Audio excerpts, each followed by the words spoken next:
Hello friend, welcome to resume classes. Friends, RRB group D और NTPC CBT 2 exam बहुत जल्द होने वाला है। इसके लिए दोस्तों आपको क्या करना है कि प्रीवियस ईयर का क्वेश्चन जितना हो सके उतना रिवीजन करना है, क्योंकि आपको पता है कि दोस्तों जितना आप प्रीवियस ईयर का क्वेश्चन का रिवीजन करेंगे एग्जाम में आप बेहतर स्कोर कर पाएंगे। दोस्तों हम प्रत्येक दिन जो है कुछ रीजनिंग का प्रश्न लाते हैं जो कि मोस्ट इंपोर्टेंट प्रश्न हो जाते हैं एग्जाम के दृष्टिकोण से। इसमें दोस्तों आप सिर्फ जो है वीडियो देख कर जाए, आपका रिवीजन होता रहेगा। तो चलिए दोस्तों देर ना करते हुए वीडियो की शुरुआत करते हैं। वीडियो पसंद आता है दोस्तों एक लाइक कीजिएगा, चैनल पर नए होंगे चैनल को सब्सक्राइब जरूर कर लीजिएगा। तो चलिए इसका फर्स्ट क्वेश्चन की ओर आगे बढ़ते हैं। तो देख सकते हो दोस्तों क्या है क्वेश्चन, विकल्पों में से उस संख्या का चयन करें जो गणितीय तर्क के आधार पर अन्य संख्याओं से भिन्न है। दोस्तों यहाँ चार ऑप्शन दिए हुए हैं, आप देख सकते हैं इसमें से जो है कोई एक जो है डिफरेंट है, कह सकते हैं कि जो है गणितीय निरूपण में वो जो है भिन्न है। तो दोस्तों क्या ऐसा इसमें है, तो हम आपको बता दें कि इसका आंसर क्या होगा। सबसे पहले दोस्तों आप ये देखें कि यहाँ जो ए नंबर ऑप्शन है ये विषम संख्या है, सी जो है ये भी विषम संख्या है, डी भी विषम संख्या है, लेकिन बी की अगर हम बात करें तो ये जो है दोस्तों एक सम संख्या है। तो सम संख्या यही क्या हो जाएगा, एक डिफरेंट है। मैं उम्मीद करता हूँ कि आप इसे अच्छी तरीके से समझ गए होंगे। चलिए दोस्तों नेक्स्ट क्वेश्चन तरफ आगे बढ़ते हैं। नेक्स्ट क्वेश्चन है, सुनील और मनोहर कैरम खेल रहे हैं। अगर सुनील उत्तर पूर्व की ओर देखता है तो उसका प्रतिद्वंदी मनोहर किस दिशा में देखेगा। दोस्तों इस तरह प्रश्न जो है एग्जाम में बार बार रिपीट होते हैं, तो आपको जो है अच्छे से समझ कर जाना है। तो यहाँ से आप देखेंगे दोस्तों कि दो जो है बॉय जो है कैरम खेल रहे हैं, जिसमें कह रहा है कि सुनील और मनोहर जो है कैरम खेल रहे हैं। अगर सुनील उत्तर पूर्व की ओर देखता है, दोस्तों आपको डायरेक्शन के बारे में जानकारी होगी, यहाँ से आप थोड़ा सा जो है इसे बेहतर ढंग से समझेंगे। उत्तर पूर्व दोस्तों इस प्रकार से कह रहा है कि जो है इस डायरेक्शन में ऊपर की तरफ क्या होता है, उत्तर होता है, और दोस्तों इधर क्या होता है कि पूर्व होता है। इतना तो आपको पता है दोस्तों, इधर क्या होता है, पश्चिम होते हैं और इधर होते हैं दक्षिण। ये तो आपको पता है दोस्तों। इसमें कह रहा है कि जो कैरम खेल रहे हैं तो जो है अगर सुनील जो है उत्तर पूर्व की ओर देखता है, उत्तर पूर्व दोस्तों इस डायरेक्शन में देख रहा है, आपको ये देखना है कि इस डायरेक्शन में वो बैठा लड़का यहाँ होगा, अब वो इस डायरेक्शन में दिख रहा उत्तर पूर्व में। तो दोस्तों यहाँ जो बैठा है, यहाँ तो एक लड़का बैठा है जिसका नाम है, आप देख सकते हैं मनोहर, कह रहा वो किस दिशा में देख रहा है, तो मनोहर किस दिशा में देखेगा दोस्तों, जस्ट इसका अपोजिट। उत्तर पूर्व का अगर आप अपोजिट देखेंगे दोस्तों इस पॉइंट से, तो उत्तर पूर्व जो है इस डायरेक्शन में, तो क्या हो जाएगा दोस्तों इसका जो है अगर हम बात करें तो दक्षिण पश्चिम हो जाएगा उसका उत्तर। यानी कहने का मतलब दोस्तों जो है उसका प्रतिद्वंदी जो मनोहर है वो किस दिशा में देखेगा, जस्ट उसका विपरीत, यानी दक्षिण पश्चिम। ऑप्शन ए हो जाएगा सही। चलिए दोस्तों नेक्स्ट क्वेश्चन आगे बढ़ते हैं और इसे समझने का प्रयास करते हैं। दोस्तों क्वेश्चन को आप वीडियो को रोक करके भी खुद से जो है सॉल्व कर सकते हैं, उसके बाद देख सकते हैं कि इसमें क्या हो रहा है। नेक्स्ट प्रश्न आप देख सकते हैं कि निम्न श्रृंखला का अगला पद ज्ञात करें। और दोस्तों यहाँ दिया हुआ है 2r 9u फिर है 16x, और यहाँ पूछ रहा है कि ब्लैंक स्पेस पर यहाँ क्या आएगा, और चार ऑप्शन आपको दिए गए हैं। दोस्तों इसमें आपको बताना है कि क्या होगा इसका आंसर। तो चलिए देखते हैं कि इसका क्या होता है आंसर, कैसे ये सॉल्व हो रहे हैं। तो सबसे पहले दोस्तों आपको बता दें कि यहाँ जो है 2 से देख रहे हैं कि यहाँ 9 हो जा रहा है, फिर 9 से कितना हो रहा है दोस्तों 16, यानी 16 हो जा रहे हैं। तो आखिर यहाँ से देखें कि अंकों में कितने का प्लस हो रहा है, तो अंकों में प्लस कितने का हो रहा है दोस्तों, यहाँ से 7 बढ़ रहा है। आप देख रहे होंगे कि यहाँ भी जो है 7 प्लस हुआ है, मतलब 9 में 7 को प्लस करेंगे 16। उसी प्रकार दोस्तों आगे जब हम 16 में 7 प्लस करेंगे तो 23 आ जाएगा। ये तो फिक्स हो गया दोस्तों कि यहाँ जो होना है वो 23 ही होना है। अब उसके बाद दोस्तों देखते हैं कि अब आगे इसमें क्या हो रहा है। ये तो क्लियर है दोस्तों कि यहाँ जो है 23 है। अब उसके बाद दोस्तों अब यहाँ से देखिए, थोड़ा सा समझने का प्रयास कीजिए कि आर का मतलब यहाँ देखेंगे आर जो है ये 18th स्थान पर आता है, 18वें स्थान पर। उसका दोस्तों यहाँ यू लिखा जो कि 21वें स्थान पर आता है, यानी +3 हो रहा है, यानी अल्फाबेटिकल नंबर में जो है इसमें +3 हो रहा है। फिर यू के बाद यहाँ हो रहा है एक्स, यानी यहाँ एक्स में भी जो है 24वें स्थान पर होता है, जो कि 3 प्लस करके जो है 24 लाया जा रहा है। फिर दोस्तों इसमें जब 3 प्लस करेंगे एक्स में तो 27 आता है, और 27 जो है दोस्तों ए को ही जो है यानी घूम करके जो है ए स्थान पर ही 27 आ जाता है। मतलब करेक्ट आंसर की बात करें ऑप्शन डी हो जाएगा सही। क्योंकि 26वें स्थान पर जेड आता है दोस्तों, उसके बाद फिर जो 27वें अगर अंक की बात करें फिर जो घूम करके ए आने लगता है। तो यही जो है यहाँ जो आंसर होगा वो इतना होगा, यानी 23A। तो मैं उम्मीद करता हूँ कि आप इसे भी बेहतर ढंग से समझ गए होंगे। अब दोस्तों देखिए कि ये क्वेश्चन जो आरआरबी ग्रुप डी और 18/2018 शिफ्ट जो है 1 में पूछा है। तो ये दोस्तों इसमें जो है प्रश्न किस प्रकार है आप देख सकते हैं। प्रश्न है निम्न आकृति में कितने वर्ग हैं, और यहाँ 4 ऑप्शन दिया हुआ दोस्तों। इस तरह क्वेश्चन ज्यादातर जो है रिपीट होते हैं, तो इसमें आपको वर्गों की संख्या फाइंड करना है कि इसमें जो है कितने वर्ग हैं। तो यहाँ ऑप्शन भी दिए हुए हैं 4 ऑप्शन। तो चलिए दोस्तों इससे देख लेते हैं कि कितने वर्ग है। सबसे पहले आपको क्या करना है दोस्तों, ये बड़ा वाला वर्ग आप देख सकते हैं जो है 3 4, ये बड़ा वर्ग आप देख सकते हैं। यहाँ फिर दोस्तों देखिए 5 6 7 8, ये तो देख लीजिए दोस्तों। अब यहाँ से देखेंगे कि 8 और ये कि ये यहाँ से एक 9 हो जाएगा दोस्तों। अब फिर इसमें भी आप देखेंगे छोटा सा इसमें जो बड़ा इसमें दिख रहा है एक 10, यानी इसमें पूरा 10 है।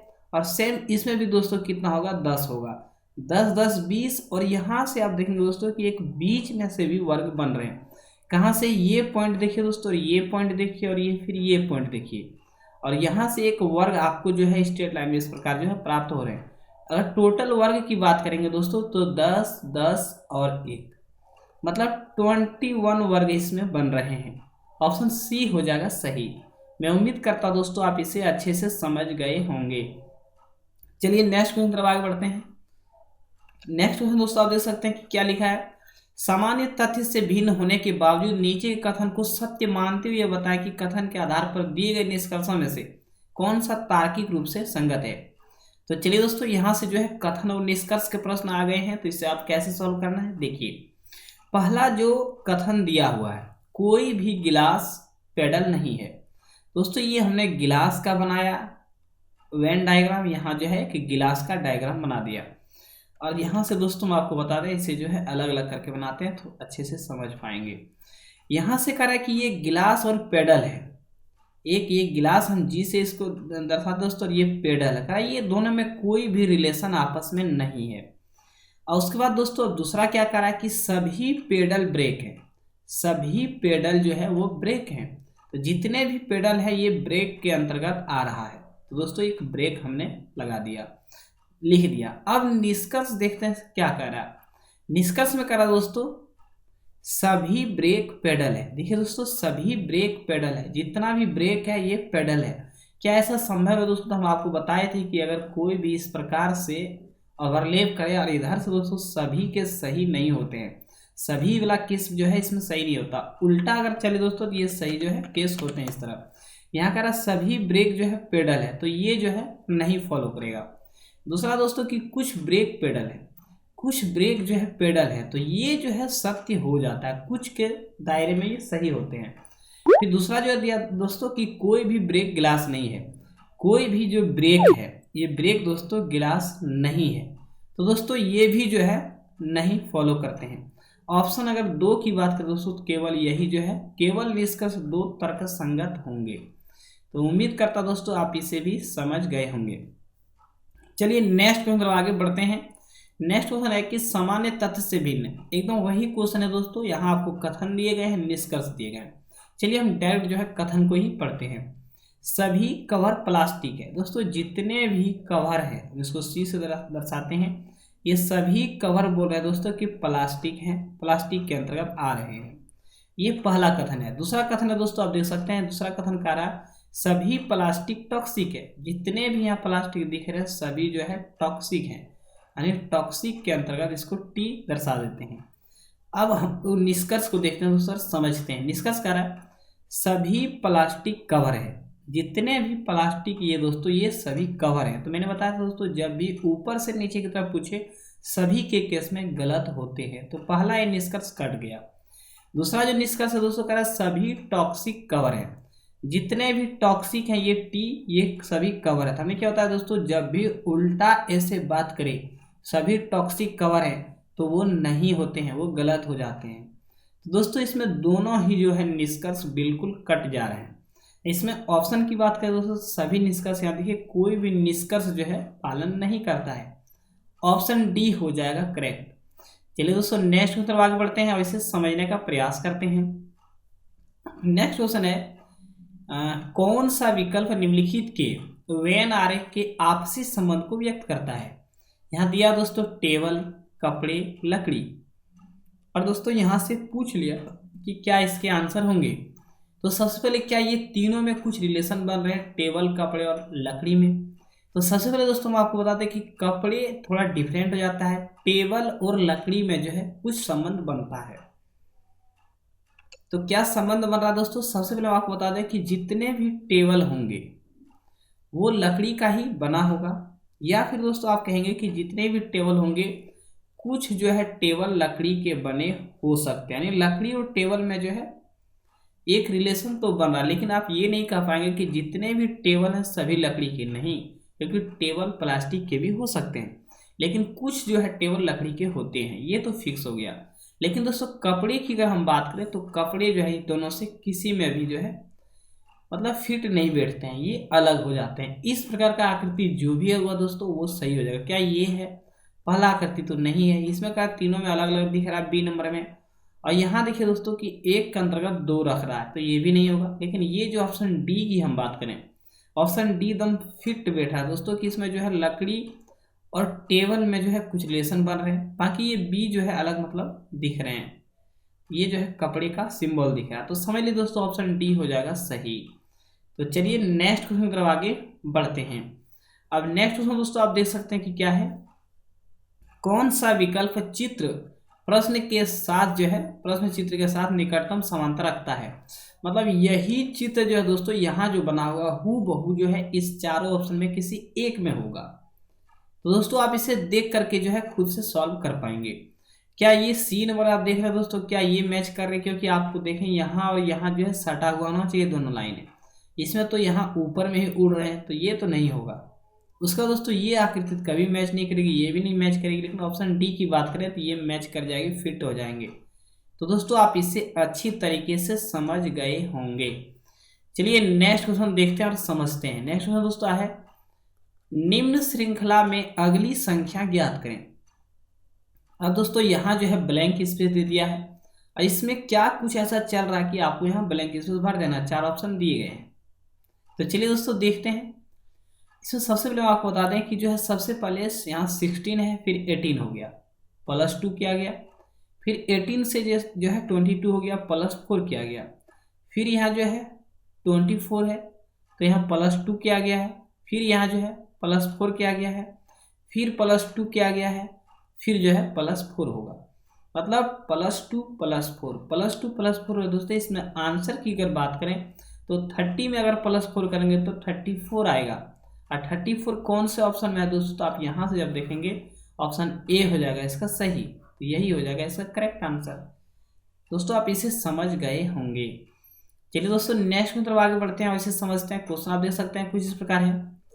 प्रश्न है कि यदि किसी कुड भाषा में COC यानी कॉक को जो है DPDL लिखा जाता है, उसी कुड भाषा में हैन को किस प्रकार से लिखा जाएगा, यही आपसे डायरेक्टली पूछा गया है। तो सबसे पहले तो आप इतना जान लीजिए दोस्तों, इस प्रश्न बहुत ही आसान होते हैं, आप इसे एग्जाम में बेहतर तरीके से बना पाएंगे। यहाँ से देखिए दोस्तों क्या हो रहा है, सभी में +1, C में +1 हुआ तो D हो गया, O में +1 हुआ P हो गया, C में फिर D और K में L, +1 करके ही इसे जो है प्राप्त किया गया है। यहाँ से दोस्तों आपको क्या करना है, हैन में जो है H आपको पता है कि 8वें स्थान पर आता है, +1 करेंगे तो I आ जाएगा, यानी 9वें स्थान पर I होता है। फिर दोस्तों E में जब प्लस करेंगे तो 1 तो F होगा, उस तरह N में तो O होगा, यानी IFO। कोई ऑप्शन इसका मैच कर रहा होगा, तो कौन सा दोस्तों ऑप्शन बी है जो है इसका करेक्ट हो जाएगा। तो चलिए दोस्तों नेक्स्ट क्वेश्चन आगे बढ़ते हैं। नेक्स्ट क्वेश्चन आप देख सकते हैं कि यदि दक्षिण पूर्व होगा तो उत्तर क्या होगा। दोस्तों सबसे पहले मैंने आपको बताया कि डायरेक्शन आपको समझ आनी चाहिए। इसमें देखिए क्या कुछ कही जा रही है। सबसे पहले दोस्तों ये ऊपर में जो है उत्तर होते हैं, नीचे होते हैं दक्षिण, यहाँ होता है पूर्व और इधर होते हैं पश्चिम, ये तो जानकारी आपको है। यहाँ से कह रहा है दोस्तों कि देखिए कि यदि दक्षिण जो है दक्षिण पूर्व होगा, दक्षिण जो दिशा है दोस्तों, ये दक्षिण, नीचे जो दक्षिण आप देख रहे हैं ये दक्षिण जो कह रहा है दोस्तों कि दक्षिण पूर्व होगा, मतलब वो इधर डायरेक्शन, यहाँ से क्या हो रहा है कि वो जो है एंटी क्लॉक जो है बीच में दोस्तों 45 डिग्री घूम जा रहे हैं। ये दक्षिण, अगर दक्षिण पूर्व हो रहा है तो 45 डिग्री घूम रहे हैं। उसी प्रकार दोस्तों यहाँ प्रश्न पूछा क्या, देखिए कि उत्तर क्या होगा।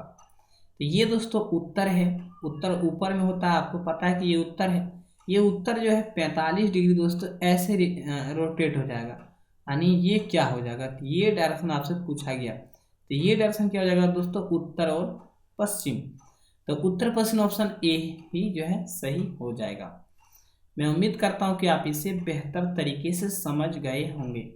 यहाँ से दोस्तों आप देख सकते हैं कि ये जो है यदि प्लस का अर्थ भाग हो, भाग का अर्थ माइनस हो, माइनस का अर्थ यहाँ देख सकते हैं गुना, और गुना का अर्थ है प्लस। तो यहाँ एक इक्वेशन दे दिया, यानी दे दिया है क्वेश्चन, जिसे आपको सॉल्व करने हैं। तो इस तरह के प्रश्न आप सॉल्व कर सकते हैं। इसका सॉल्व करने पर दोस्तों आपको बता दें कि जो है ये आएगा आंसर 36। कैसे सॉल्व करना है कि प्लस का अर्थ क्या कर रहा है, भाग, तो इसका दोस्तों भाग की चिन्ह हो जाएंगे। भाग का अर्थ देखिए माइनस दिया है तो यहाँ माइनस हो जाएगा, और घटाव का अर्थ दोस्तों गुना है तो इसका गुना का चिन्ह हो जाएगा, जहाँ गुना है वहाँ प्लस है। और फिर इसको रख करके जब आप सॉल्व करेंगे दोस्तों तो इसका आंसर 36 आएंगे। चलिए नेक्स्ट क्वेश्चन आगे बढ़ते हैं और इसे समझने का प्रयास करते हैं। अब प्रश्न दोस्तों, आध्या 500 मीटर उत्तर की ओर चलती है और बाएं मुड़ जाती है और 250 मीटर चलती है। वह अपनी प्रारंभिक अवस्था के संबंध में से किस दिशा में है।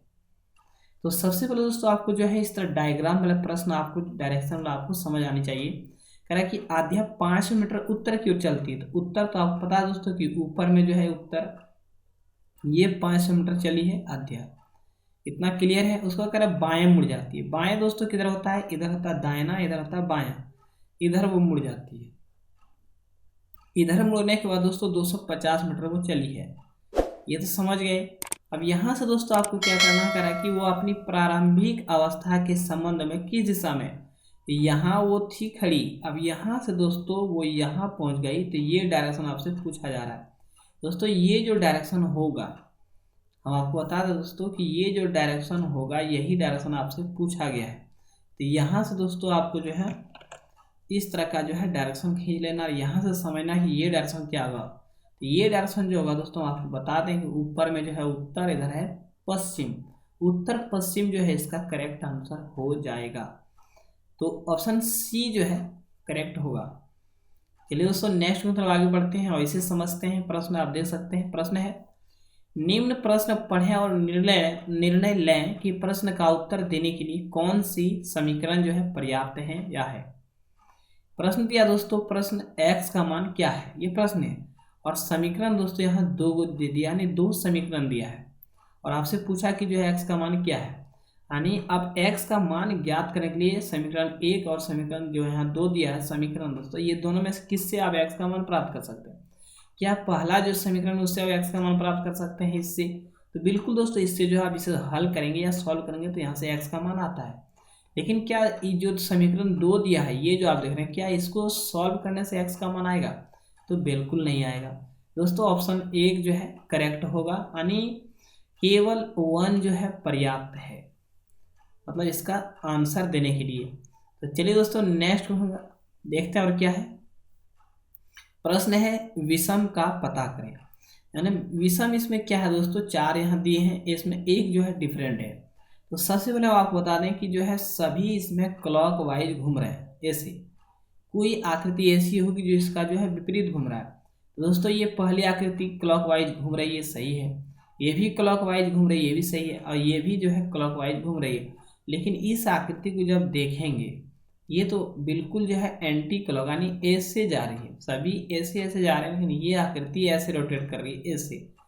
तो दोस्तों यही जो इसमें एक डिफरेंट होगा, यानी गलत। तो इसका आंसर की बात करें ऑप्शन डी हो जाता है सही। चलिए दोस्तों नेक्स्ट क्वेश्चन आगे बढ़ते हैं और इसे समझते हैं, ये भी बहुत ही अच्छे प्रश्न हैं। तो प्रश्न आप देख सकते हैं, इस प्रकार जो प्रश्न ज़्यादातर एग्जाम में देखने को मिलते हैं। प्रश्न है नीचे के कथन और उसके बाद दी गई अवधारणाओं का अध्ययन करें और विचार करें कि कौन सी अवधारणा कथन में निहित है। यहाँ से देखिए दोस्तों कह रहा है कि कथन है कक्षा 5 से छोटी कक्षा के छात्रों के लिए स्कूल प्रबंधन ने स्विमिंग सेशन को अनिवार्य कर दिया। यही कह रहा दोस्तों कि जो कक्षा 5 से जो छोटी लिखा है कि कक्षा 5 से छोटी कक्षा के छात्रों के लिए स्कूल प्रबंधन ने स्विमिंग सेशन को अनिवार्य किया है। यहाँ से अब अवधारणाएं जो दिया है, पहला जो अवधारणा है कि छोटे बच्चे स्विमिंग आसानी से सीखते हैं। तो दोस्तों क्या ऐसा कुछ है क्या कि छोटे बच्चे आसानी से स्विमिंग सीख जाते हैं? इतना आसान तो नहीं है दोस्तों, कठिन है, लेकिन ये जो अवधारणा कट जाएगा। अब दूसरा जो आप दोस्तों अवधारणा देखेंगे कि स्कूल बच्चों का सर्वांगीण विकास चाहता है। ये तो करेक्ट है, क्योंकि स्कूल चाहता है कि बच्चों में जो है सर्वांगीण विकास हो, तो ये जो है करेक्ट हो जाएगा। लेकिन दोस्तों ये जो लिखा कि छोटे बच्चे स्विमिंग आसानी से सीख जाते हैं, नहीं आसानी से सीख पाते हैं। तो केवल दो जो अवधारणा है यही अंतर्निहित है। ऑप्शन डी की बात करें तो करेक्ट हो जाएगा। दोस्तों मैं उम्मीद करता हूँ कि ये वीडियो आपको बेहद ही पसंद आए होंगे। वीडियो अगर पसंद आएगा दोस्तों तो आप जरूर कमेंट करें वीडियो आपको कैसा लगा और किस प्रकार दोस्तों आप वीडियो चाहते हैं। दोस्तों वीडियो को पसंद आता है लाइक कीजिए, चैनल पर नए हैं चैनल को सब्सक्राइब जरूर कर लीजिएगा। वीडियो में इतना ही, तब तक के लिए जय।